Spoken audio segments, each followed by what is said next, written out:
Hello friends, अस्सलाम वालेकुम। Welcome back to my channel. I hope आप सब लोग ठीक होंगे। अल्हम्दुलिल्लाह हम लोग भी यहाँ बिल्कुल ठीक है। तो यहाँ जो है मैं आपको अब लंच के टाइम मिल रही हूँ। यहाँ मैं अपना लंच बना रही थी।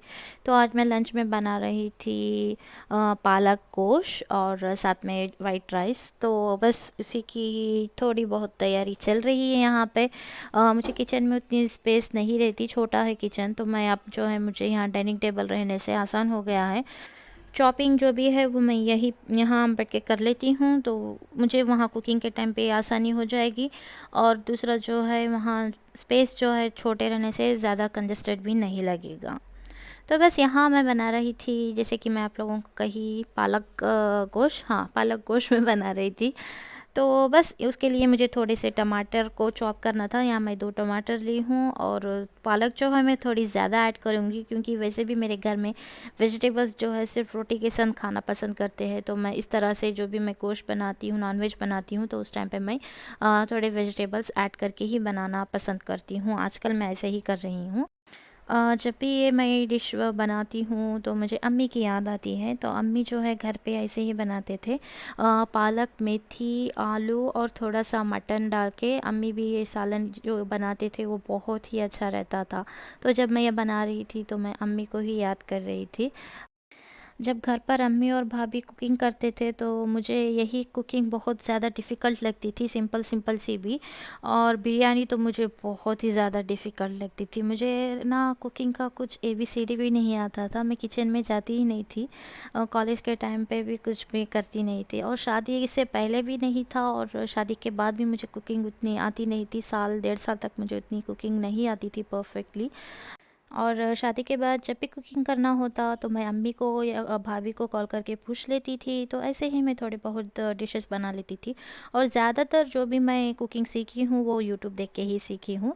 बिरयानी तक भी मैं यूट्यूब देख के ही सीखी हूँ। तो जी, अब आते हैं अपनी डिश की तरफ। यहाँ जो है मैं पहले ही मटन को अच्छे से गला चुकी थी ग्रेवी के साथ। और वही उसी कुकर में जो है मैं थोड़ा सा तेल डाल के उसमें प्याज, मेथी और पालक को थोड़ी देर पकने के लिए छोड़ दी थी। और उसके बाद थोड़े से टमाटर डाल के जो भी मेरा गोश्त गल चुका था मैं उसको डाल के इसमें मिक्स कर दी हूँ। और थोड़ा सा पानी डालना है, बस इसको ऐसे ही एक 3-4 मिनट तक पकने के लिए छोड़ देना है। तो यहाँ लंच के बाद जो है मैं घर की सफाई में लग गई थी। ज़्यादा कुछ नहीं, ऊपर ऊपर से थोड़ी सी क्लीनिंग है, जो मैं हर 2 या 3 दिन में एक टाइम कर लेती हूँ इस तरह से। बेड तो मैं हर दिन क्लीन करती ही रहती हूँ। मैं जिस तरह से क्लीन करके रखती हूँ उसी तरह ईज़ान उसको गंदा करते रहता है। वो पिल्लो नीचे फेंक देगा और उसकी जो भी बेडशीट है उसको निकाल के फेंक देगा, तो वो तो चलता रहता है। और बाकी जो भी ये मेरा ड्रेसिंग टेबल है, इस सब की टेबलों की जो भी सफाई है, ये मैं 2 या 3 दिन में करती हूँ। मुझसे डेली नहीं हो पाता। कुछ लोग करते हैं डेली, लेकिन मुझसे डेली नहीं हो पाता, क्योंकि ज़्यादा उतनी डस्टिंग भी नहीं रहती।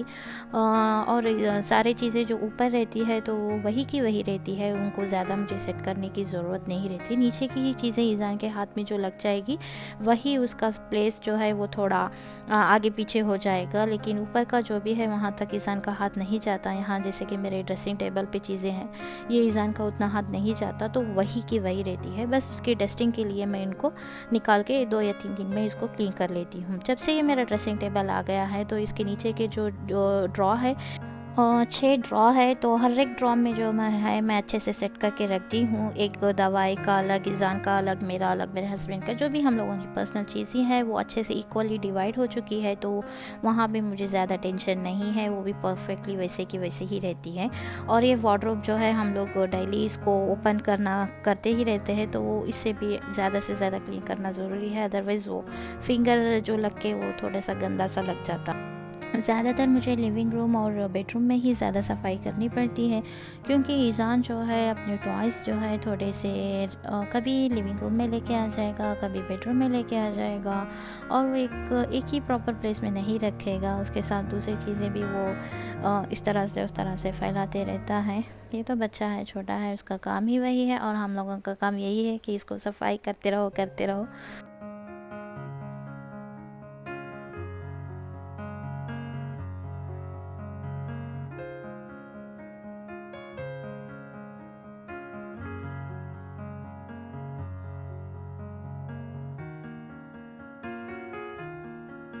तो यहाँ जो है चार्जर्स हमारे यहाँ पे रहते हैं, क्योंकि बेड के करीब ही है ना, तो हम लोग यहाँ पे एक टेबल सेट कर दिए। सारे हम लोगों की चार्जिंग पॉइंट्स जो है यहाँ पे ही फिक्स हैं, तो रात के टाइम पे आसानी हो जाती है मोबाइल देखने के बाद चार्जिंग रखने के लिए। यहाँ पे विंडो मैं कभी कभार ओपन करती हूँ, तो यहाँ इस पर थोड़ा ज़्यादा डस्ट रहती है, तो मुझे इसको क्लीन करना पड़ता है। ये ज़्यादा इज़ान का खेलने का पॉइंट है, इस पे ये पूरे चार्जेस निकाल देता है और उसके जो भी जो टॉयस है वो यहाँ ला के सेट कर देता है। तो जी ये था हम लोगों का फाइनल लुक बेडरूम का। मैं क्लीनिंग के बाद इस तरह से मेरा बेडरूम लग रहा था माशाल्लाह, लेकिन थोड़ी देर ही है ये, इसके बाद इज़ान इसको फिर से बिगाड़ेगा।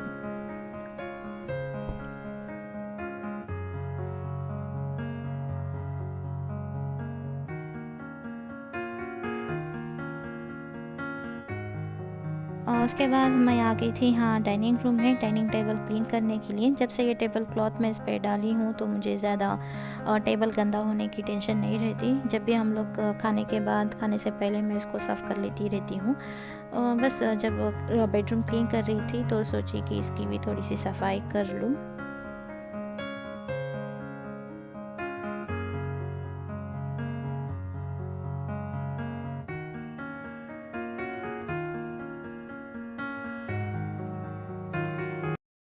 और रात के 8 या साढ़े 8 हो रहे थे, हम लोग पार्क के लिए निकले थे, क्योंकि आज ठंड जो है काफ़ी कम थी, ज़्यादा ठंड नहीं थी, तो सोच रहे थे थोड़ा बाहर जाके हवा खुली हवा में बैठते हैं। लेकिन जैसे ही हम लोग गए हाफ एन आवर के बाद थोड़ी ठंड ज़्यादा होने लग गई, तो उसके बाद हम लोग वापस आ गए। तो जी बस ऐसा ही रहता है हम लोगों की यहाँ की डेली लाइफ, जहाँ गल्फ़ कंट्री में कोई फैमिली नहीं रहती, तो बस हमें ऐसे ही अपना टाइम जो है पास करना होता है। चलो समझेंगे।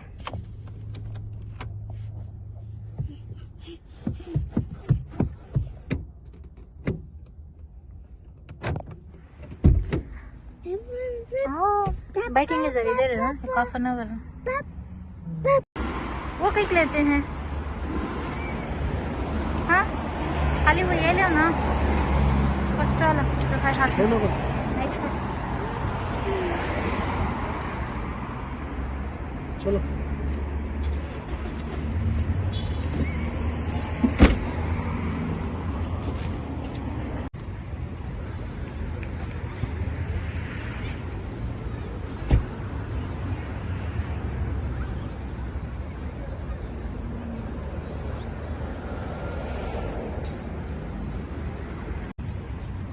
ये लास्ट टाइम भी था नहीं, ये ड्रॉ कर को।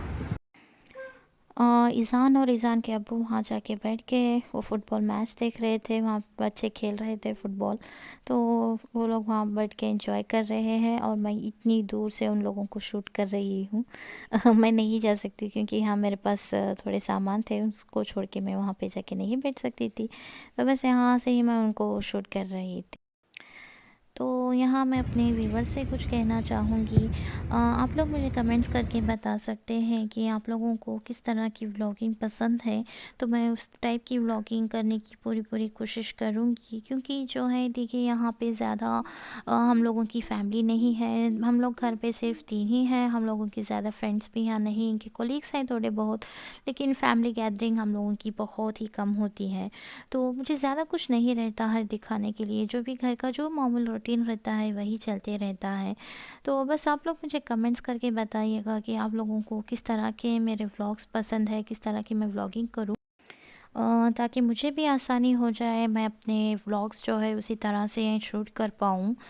अल्हम्दुलिल्लाह मुझे अब तक आप लोगों का बहुत ही अच्छा सपोर्ट मिला है, और इंशाल्लाह आगे भी मुझे आप लोगों का सपोर्ट ऐसे ही मिलेगा। उम्मीद करती हूँ कि आप लोग मुझे आगे और ज़्यादा से ज़्यादा सपोर्ट करेंगे। तो जी जो व्यूवर्स मेरे चैनल में फ़र्स्ट टाइम आए हैं, मैं आप लोगों से यही गुजारिश करूँगी कि मेरे चैनल को सब्सक्राइब कीजिएगा। आई होप कि आप लोगों को आज का ये मेरा वीडियो बहुत पसंद आया हो। पसंद आया है तो इस मेरे वीडियो को लाइक कीजिएगा, ज़्यादा से ज़्यादा लोगों के साथ शेयर कीजिएगा और मेरे चैनल को सब्सक्राइब कीजिएगा। तो फिर मिलती हूँ मैं आपको अपने अगले वीडियो में। इंशाल्लाह मैं कोशिश कर रही हूँ वीडियोस अच्छे से अच्छे लाने के लिए। और बस मुझे आप लोग सपोर्ट कीजिए और कमेंट्स करके ज़रूर बताइएगा कि आप लोगों को मेरे वीडियोस कैसे लगते हैं, और ज़्यादा से ज़्यादा लाइक कीजिएगा। तब तक आप लोग अपना ख्याल रखिए। फिर मिलती हूँ मैं आपको अपने अगले वीडियो में। अल्लाह हाफ़िज़।